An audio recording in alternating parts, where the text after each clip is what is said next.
Bugungi videoda Jodugarlar jangi animesidagi eng kuchli jodugarlardan biri Gojo Satoru qanchalar kuchli va nega u o'z klanida yolg'iz? Shu kabi savollarga javob topasiz. Hammaga salom. Bugun sizlar bilan mikrofon oldida Samuel. Demak, kichik videochamizni boshlashdan oldin videoga like bosib, kanalga obuna bo'lib qo'ying. Bu biz uchun juda ham katta motivatsiya bo'ladi. Ko'p cho'zib o'tirmay videoni boshlaymiz. Tak, Gojo Satoru kim ekanligini aytmasam ham yaxshi bilasiz. Olti ko'z va cheksizlik texnikasining egasi. Ma'lumotlarga qaraganda u 1989-yil 9-dekabr kuni tug'ilgan. Jodugarlar jangi animesida aytilishicha, Gojo tug'ilgach la'natlar ham kuchayib ketgan.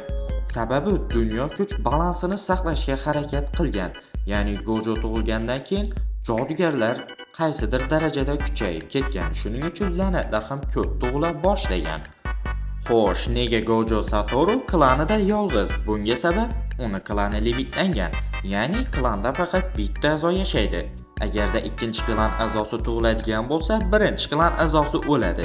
Shuning uchun Satoru Gojo klanidagi yagona a'zo va u shu vaqtgacha bo'lgan klan a'zolari ichidagi eng kuchlisi ekan. U Jujutsu maktabida ustoz bo'lib ishlaydi. Uni eng kuchli o'quvchilari Yuji, Megumi, Yuta, Maki va boshqalar.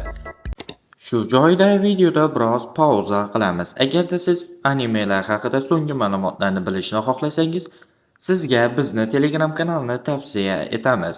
U yerda barcha animelar haqida so'nggi ma'lumotlar chiqib boradi. Telegram kanalining silkasi kommentariyada bo'ladi.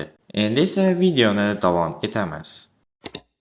Endi esa uni texnikalari haqida gaplashsak.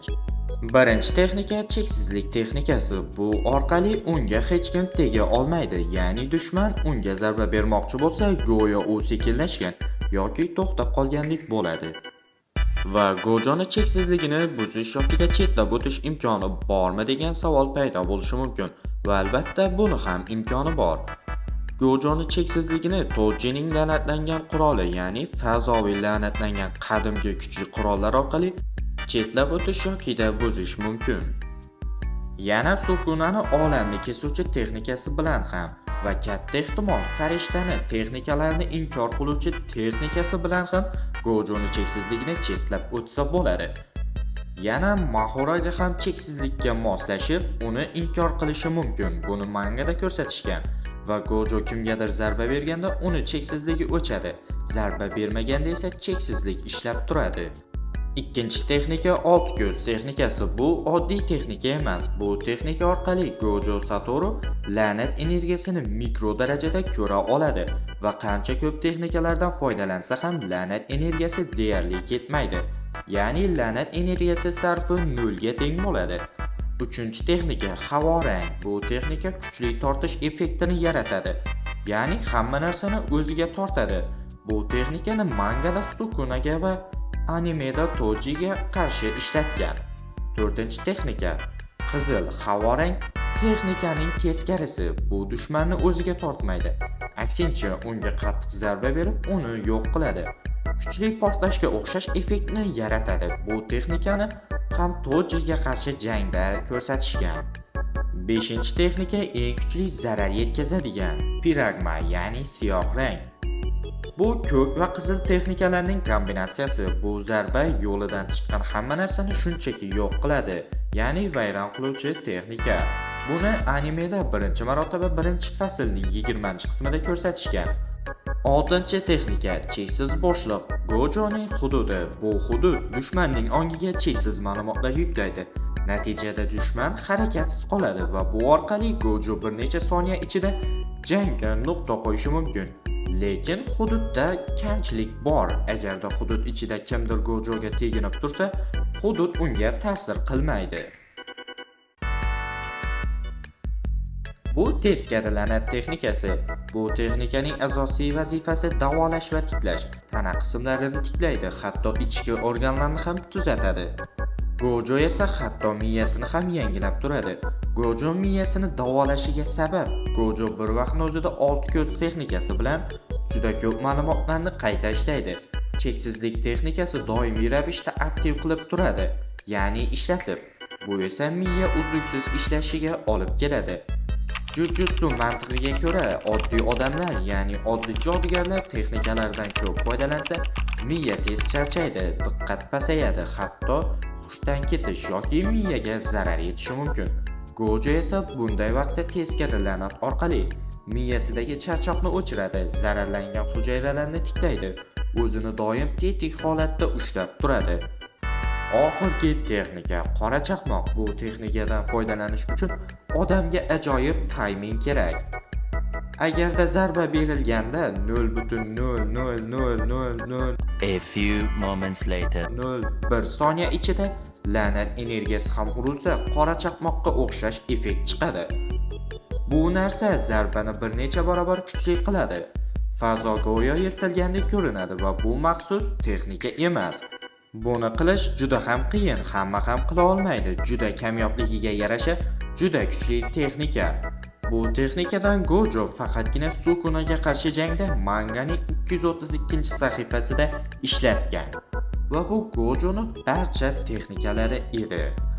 Endi u nega ko'zini bog'ich bilan bog'lab yokida ko'zoynakda yurish haqida gaplashsak, oddiy qilib tushuntirsam, Gojoning ko'zlari juda kuchli, u la'natlangan energiyani juda mayda darajada ham ko'ra oladi.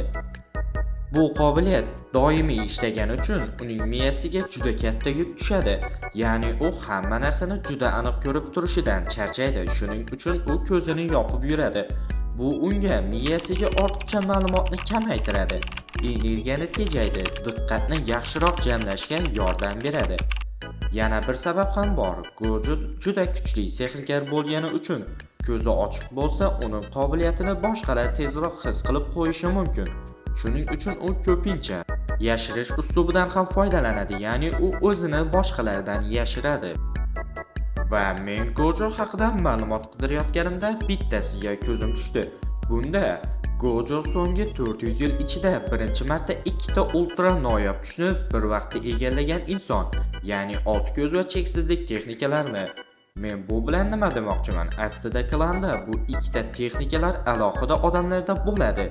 Ba'zi odamlar cheksizlik texnikasi bilan tug'iladi, lekin old ko'z texnikasi yo'q. Kuch bor, lekin to'liq ishlata olmaydi. Ba'zi odamlarda old ko'z texnikasi bilan tug'iladi, lekin cheksizlik texnikasi yo'q. Nazorat bor, lekin kuchning o'zi yo'q.